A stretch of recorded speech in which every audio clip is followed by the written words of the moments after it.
Hi மக்களே! அண்ணாமலை குடும்பம் serial June 27, 2026 என்ன நடந்துச்சுன்னு பார்க்கலாம். அதுக்கு முன்னாடி நம்ம channel Tamil serial talks subscribe பண்ணி லைக் பண்ணிக்கோங்க. பெல் ஐகானும் கிளிக் பண்ணிக்கோங்க. ஹை பட்டனும் தட்டி விட்டுருங்க. அண்ணாமலை சொல்லவும் கௌதம் கட்ட அவுத்து விடுறாரு. சேர்ல உட்கார வைக்கிறா சாரா அம்மா. என்னாச்சு வலிக்குதா அப்படின்னு கேட்டிருக்கும் போது கௌதம் அங்கேருந்து வந்து சாரா கிட்ட சொல்றான், இங்க பாரு இப்பதான் வருண் எல்லாத்தையும் மறந்துட்டு அவன் லைஃபையே ஸ்டார்ட் பண்ணியிருக்கான். இந்த நேரத்துல நீ செத்து போயிட்டேன்னு டிராமா பண்ணி அவன் வாழ்க்கைக்குள்ள வந்து இல்லாத பிரச்சனை எல்லாம் பண்ணிட்ட. இனிமேலாவது அவன் வெண்ணிலா கூட வாழணும்னு ஆசைப்படுறேன்.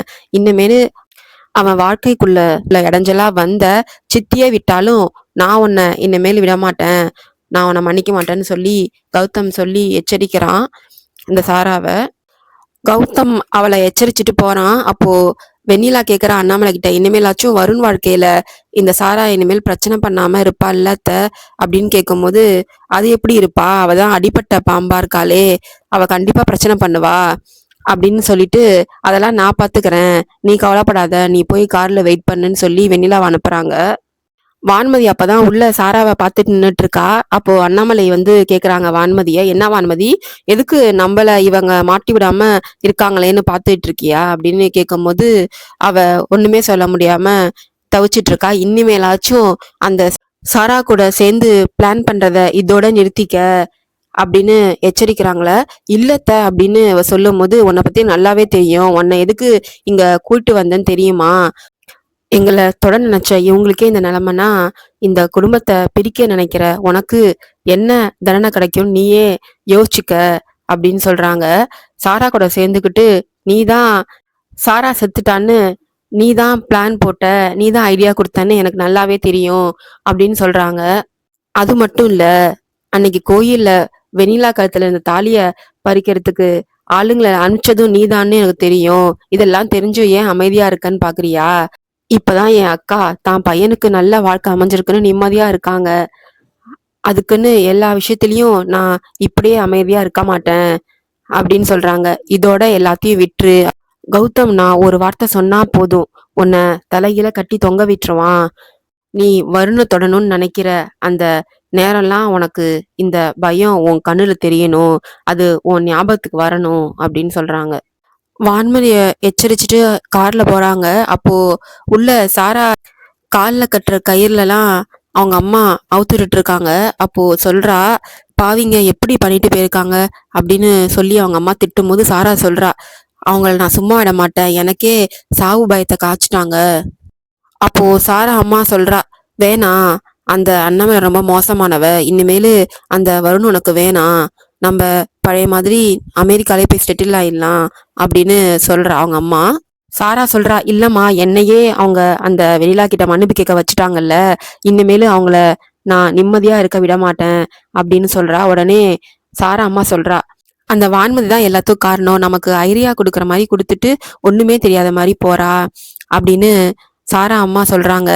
அதுக்கு சாரா சொல்றா, அந்த வான்மதியும் நான் சும்மா விட மாட்டேன், அவளை எங்க கவனிக்குமோ அங்க கவனிச்சுக்கிறேன் அப்படின்னு கோவமா சொல்லி பேசிட்டு இருக்கா. அவங்களெல்லாம் யாரையும் நான் ஒருத்தவங்களையும் சும்மா விட மாட்டேன்னு சொல்லி திரும்பவும் அண்ணாமலை வீட்டுக்கு வராங்க. அப்ப வீட்டுக்கு வரும்போதே எல்லாத்தையும் சொல்றாங்க, அங்க நடந்தது யாருக்கும் தெரிய வேணாம், வீட்டுல உள்ளவங்களுக்கும் தெரிய வேணாம், முக்கியமா வருணுக்கு தெரியவே கூடாதுன்னு சொல்லி எல்லாரையும் கூப்பிட்டு உள்ள போறாங்க. வீட்டுக்குள்ள வந்ததும் கௌதம் வந்து வான்மதியை பார்த்துட்டு கோவமா முன் திருப்பிட்டு போறான். வெண்ணிலாவும் உடனே சட்டுன்னு திரும்பி அவ ரூமுக்கு போறா. அப்போ வான்மதி வந்து வெண்ணிலா பின்னாடியே ஓடி போய், வெண்ணிலா நில்லுடி, லீலாவதியத்தை என் மேல ரொம்ப கோவமா இருக்காங்க, நீ தான் ஏதாச்சும் பேசி அவங்க சமாளிக்கணும் அப்படின்னு சொல்லும்போது, நானும் உன் மேல கோவமா தான்க்கா இருக்கேன், உன் மேல எனக்கு வருத்தம் இருக்குதான், ஆனா அண்ணாமலை அத்தை முன்னாடி என்னால இதை காமிச்சுக்க முடியல, நீ பண்ணது தப்பு, நீ என் வாழ்க்கைக்கு தான் இது மாதிரி பண்ணதா இருந்தாலும் நீ ஒரு வார்த்தை என்கிட்ட சொல்லிட்டு பண்ணியிருந்திருக்கணும், திரும்பியும் இது மாதிரி ஏதாச்சும் நான் பண்றேன்னு சொல்லி திரும்பியும் பிரச்சனைல மாட்டிக்காத அப்படின்னு சொல்றா வெண்ணிலா. நீயும் என் நம்பலையாடின்னு கேக்குறா வான்மதி வெண்ணிலாவை. நான் உன் நம்புறேன்க்கா, ஆனா வீட்டுல உள்ளவங்களையும் உன் பேச்ச நம்புவாங்கன்ற அர்த்தம் இல்லையே அப்படின்னு சொல்றா. உடனே இவெல்லாம் எனக்கு அட்வைஸ் பண்ற அளவுக்கு ஆயிடுச்சு என் நிலைமை அப்படின்னு மனசுக்குள்ள யோசிச்சுக்கிட்டு, ப்ளீஸ் டி வாடி, நீ தாண்டி லீலாவதி அத்தைகிட்ட சொல்லி என்கிட்ட பேச வைக்கணும் அப்படின்னு சொல்லி கூப்பிட்டு போறா. லீலாவதி ரூமுக்கு போறாங்க ரெண்டு பேரும். அங்க லீலாவதிட்ட பேசுறா வெண்ணிலா, அத்தை, அக்கா என் நல்லதுக்காக யோசிக்க போயி இது மாதிரி ஆயிடுச்சு. அவள மன்னிச்சுருங்க அப்படின்னு சொல்றா வெண்ணிலா. அதுக்காக அவ இப்படிதான் பண்ணணுமா? வருணுக்கு ஏதாச்சும் ஆயிருந்தா என்ன ஆயிருக்கிறது? அப்படின்னு லீலாவதி திட்டுறாங்க. எனக்கு உங்க கோவம் புரியுது அத்த. அவ எனக்காக ஏதோ நல்லது பண்ண போயி இப்படி தப்பாயிடுச்சு. அவ சின்ன வயசுலேருந்து என்ன தூக்கி வளர்த்தவ. அதனால நான் கஷ்டப்படக்கூடாதுன்னு நினைச்சு இது மாரி பண்ணிட்டா. அவள மன்னிச்சுருங்க அப்படின்னு சொல்றா. அதுக்கு வான்மதி சொல்றா, "ஆமா அத்த. வருணும், வெண்ணிலாவும் சேர்ந்து வாழணும்னு நினைச்சு தான் நான் அது மாரி பண்ணுனேன். ஆனா, அது இப்படி ஆகும்னு நான் நினைச்சு பார்க்கல. என்ன நம்புங்க." அப்படின்னு சொல்றா. "நீங்க தானே சொன்னீங்க, இந்த குடும்பத்துல உள்ளவங்களுக்கு எந்த பிரச்சனை வந்தாலும் நம்ம தான் சேர்ந்து தான் சரி பண்ணணும்னு. அதனால தான் நான் வெண்ணிலாவும் வருணும் நல்லா இருக்கணும்னு நினைச்சு இப்படி பண்ணது. அது வேற மாரி ஆயிடுச்சு. என்ன மன்னிச்சுருங்க. இனிமேலு உங்கள்ட்ட சொல்லாம நான் எதுவுமே பண்ண மாட்டேன்." அப்படின்னு சொல்லி மன்னிப்பு கேட்கறா. உடனே வெண்ணிலாவும் அக்காவ மன்னிச்சுருங்கன்னு சொல்லி லீலாவதிட்ட ரெக்கமெண்ட் பண்ணிட்டு இருக்கா. அப்போ லீலாவதி சொல்றாங்க, "இனிமேலாச்சும் இந்த மாரி விஷயம்லாம் பண்ணாத." அப்படின்னு சொல்றாங்க லீலாவதி. உடனே "இனிமேலும் உங்களுக்கு தெரியாம எதுவுமே பண்ண மாட்டேன் அத்தை. சின்ன விஷயம் கூட எதுவும் பண்ண மாட்டேன்." அப்படின்னு வான்மதி சொல்றா. உடனே வெண்ணிலா, "அத்தை, நீங்க தான் மன்னிச்சிட்டீங்க. கொஞ்சமாச்சும் சிரிங்களேன்." அப்படின்னு சொல்லவும் லைட்டா ஸ்மைல் பண்றா. அப்பதான் சொல்றா வெண்ணிலா, "அப்பாடி, இப்பதான் அத்தை சிரிச்சுட்டாங்க. அத்தை உன்னை மன்னிச்சுட்டாங்க. இப்பதான் சந்தோஷமா இருக்கு." அப்படின்னு சொல்லிட்டு, "வாக்கா போலாம்." அப்படின்னு சொல்லி 2 பேரும் சந்தோஷமா போறாங்க. வான்மதி அவ ரூமுக்கு போறா. அப்போ கௌதம் கோவமா உட்காந்துட்டு இருக்கான். அவனை பார்த்துட்டு கிட்ட போயிட்டு, "நான் தான் வருண் விஷயத்துல ஏன் இப்படி பண்ணேன்னு எல்லாருக்கும் சொல்லி புரிய வச்சேன். இன்னுமா என் மேல நீங்க கோவமா இருக்கீங்க?" அப்படின்னு அந்த வான்மதி கேட்கறா கௌதம் கிட்ட. "இங்க பாருங்க, எதுவா இருந்தாலும் முகத்தை பார்த்து பேசுங்க. உங்களுக்கு என்ன விளக்கம் தேவையோ நான் உங்களுக்கு சொல்றேன்." அப்படின்னு சொல்றா. உடனே கௌதம் ஏஞ்சி கோவமா அவ பக்கத்துல போறான். "நீங்க எந்த விளக்கமும் குடுக்க தேவையில்ல வான்மதி. வெண்ணிலா அண்ணாமலை சித்தி வரைக்கும் நீங்க சொன்னத நம்பியிருக்கலாம். ஆனா, நான் நீங்க சொன்னத நம்ப மாட்டேன்." அப்படின்னு கௌதம் கோவமா சொல்றான். "ஏன் கௌதம் இப்படி சொல்றீங்க?" அப்படின்னு அந்த வான்மதி கேட்கறா. அதுக்கு வருண் சொல்றான், "நீங்க முன்னாடில இருந்தே வருணையும், வெண்ணிலாவையும் ஆரம்பத்துல இருந்தே பிரிச்சு வைக்கிறதுக்கு என்னெல்லாம் பண்ண முடியுமோ அதெல்லாம் பண்றீங்க." அப்படின்னு சொல்றான். வருண் சின்ன சின்ன பிரச்சனை பண்ணும்போதும் நீங்க வெண்ணிலாவையும் வருணையும் சேர்த்து வைக்க ட்ரை பண்ணவே இல்ல. பிரிக்க வைக்க தான் ட்ரை பண்ணீங்க அப்படின்னு கௌதம் கரெக்டா சொல்றான். உடனே "என்னங்க இப்படி சொல்றீங்களே?" அப்படின்னு வான்மதி கேக்குறா. "உங்க எல்லார் மாதிரியும் நானும் வருணும் வெண்ணிலாவும் சேர்ந்து வாழணும்னு தான் ஆசைப்படுறேன். ஆனா நீங்க என்னமோ இப்படி பண்றீங்களே, ஒவ்வொரு விஷயமும் நான் அவங்களுக்காக பார்த்து பார்த்து பண்ணி அவங்களுக்காக போராடிட்டு இருக்கேன். நீங்க என்னன்னா என்ன தப்பா புரிஞ்சிட்டு இருக்கீங்க." அப்படின்னு சொல்லிட்டு, "நீங்க நான் எந்த விஷயத்த தப்பு பண்ணேன்னு சொல்லி சொல்றீங்க?" அப்படின்னு கேக்குறா. அதுக்கு கௌதம் சொல்றான், "ஒரு விஷயம் இல்ல, நிறைய விஷயம் இருக்கு." அப்படின்னு சொல்லும்போது, அன்னைக்கு அப்படிதான் கௌதம் சாப்பிட மாட்டேன்னு ரூம்குள்ள போய் பிரச்சனை பண்ணப்போ உங்க அப்பா அம்மாவுக்கு ஃபோன் பண்ணி வர சொல்லி பெரிய பிரச்சனையே பண்ணீங்க.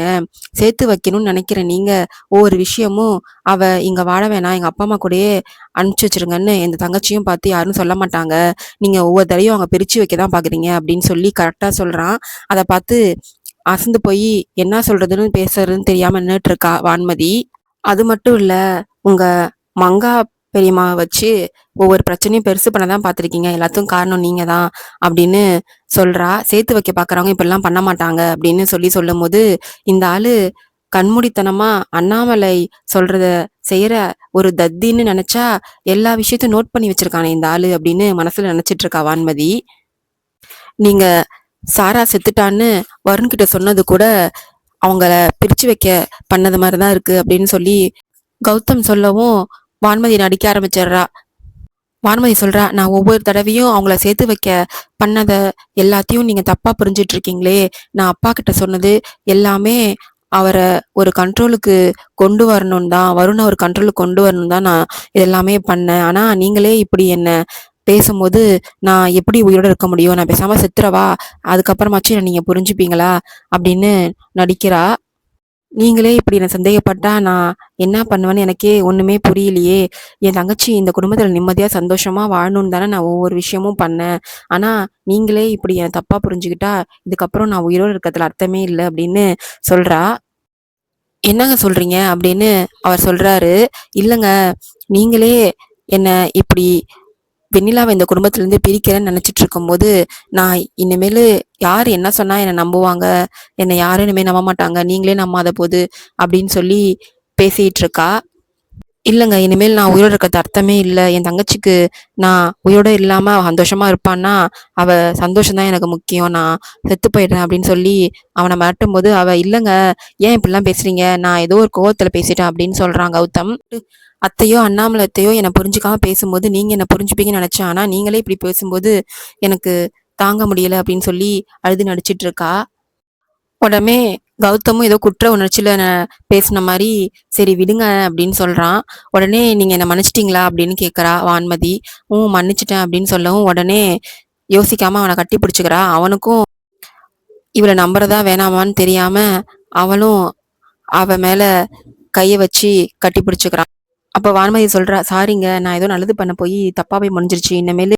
இனிமேல் இப்படி பண்ண மாட்டேன். நீங்க மட்டும் என்ன தப்பா புரிஞ்சுக்காதீங்க" அப்படின்னு சொல்றா. உடனே "சாரிங்க, இனிமேலு நான் அப்படி கோவப்பட மாட்டேன்னு" கௌதமும் சொல்றான். அடுத்தது வருண் ரூம்ல உட்காந்து லேப்டாப்பை வச்சுக்கிட்டு பிஸ்னஸ் பேசிட்டு இருக்கான். அப்போ வெண்ணிலா வந்து, "என்னங்க, உடம்பு இப்படி இருக்கிற நேரத்துல பிஸ்னஸ் பத்தி பேசிட்டு இருக்கீங்க, சாப்பிடாம கொள்ளாம கரெக்டான நேரத்துக்கு சாப்பிடணும்ல" அப்படின்னு சொல்லும்போது, "இருக்கட்டும், நான் அப்புறமா சாப்பிட்றேன்னு" சொல்றான்.